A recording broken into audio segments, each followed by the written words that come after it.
Today I'm at the tech shop and we're going to talk about running and what you should be looking for when buying a running shoe. Now, running is probably one of the more popular activities people engage in because they just simply have to put on a pair of shoes, head outside, and then start running. But is it that easy to do? Is there something you should be looking for when you're buying a running shoe? Because in my experiences with the clients I've trained, if somebody runs long enough or hard enough and with all the training volume, eventually they're going to become injured somewhere on their body. So is there something you can get with your running shoe that can possibly prevent injury to allow you to run more efficiently and safely?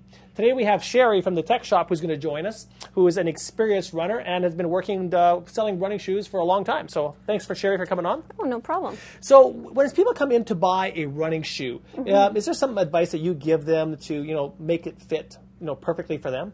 Oh, definitely. When we're actually doing fit with our clientele, we actually do a gait assessment, so gait analysis. We actually watch them walk, we talk to them about what's going on with their running, different problems that they're having, or if they've just started the kind of running that they're going to want to get into, that kind of thing. So we're really looking for what specifics are going to work around that person. Everyone's different. When you're doing a gait analysis on somebody, what are the common problems that you notice most? Probably the most common, we say about 77% of the population actually pronates, so the foot rolls to the inside. Rolling inwards like that? Yeah, so basically, outside of the foot here, inside of the foot here, you're rolling inwards. Right. Very, very common problem, and it typically happens more and more the more activity that you do. So what we find is people's feet change over time as well. We recommend that we do a gait analysis every time somebody comes in unless they're having no problems with the shoes that they're in right now. When you see excessive pronation in a gait analysis, what do you recommend for them in a shoe? Typically what we'll do is we'll talk to them about, number one, whether they're in an orthotic. So if they've already seen a podiatrist or a foot doctor of some sort, what we'll do is we'll take a look at what their orthotic is. If they haven't and they're just interested in getting into a shoe, then we'll take a look at whatever shoe it is, what level of pronation that they're actually doing, and get them into something that will fit with that level of pronation. Okay. So what you try to do is you try to give them something that's going to control that pronation in the shoe. Yeah, to assist in supporting the foot. Okay. Have you guys dealt with the free shoe that was developed by Nike before? Yes, I've seen the Free before, and I've heard a lot about the Free.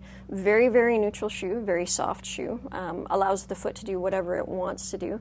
I've seen people with orthotics in it. Tends to mush down a little bit more because of that.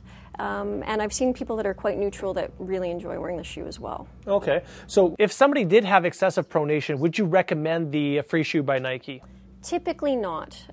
Basically, there's something different that will work for every person, and by no means am I going to prescribe exactly the same treatment to every person that comes in. And I have talked to a few physiotherapists that have worked with people in order to strengthen the arch area in order to keep themselves up. However, again, I've seen that work and not work for different people as well. So typically, I'm going to be getting people into something with a little bit of pronation control in it if they need something to support the foot. Okay. It's my contention that the shoes being sold nowadays have too much cushion, too much support, and it's made our body, and especially our feet and our hips, lazy. I can see where you're coming from with that point. The area that I've come from and taken a look at with different people is that yes, your body changes over time. Your feet change, your hips change, your back is, we're typically regressing as we get older. It's one of those things where, yeah, you can work with different things, but something different works for everyone. So while I understand working on that hip piece and maybe seeing a chiropractor, seeing a physiotherapist, not all the same techniques or treatments are going to work for every person. So true. So yeah. When you're taking a look at things, my point of view would be do what works best for you. Sherry, thanks so much for joining me today. For those of you that sign up for the newsletter, you have a chance to win a nice pair of running shoes from the tech shop. So I recommend signing up today.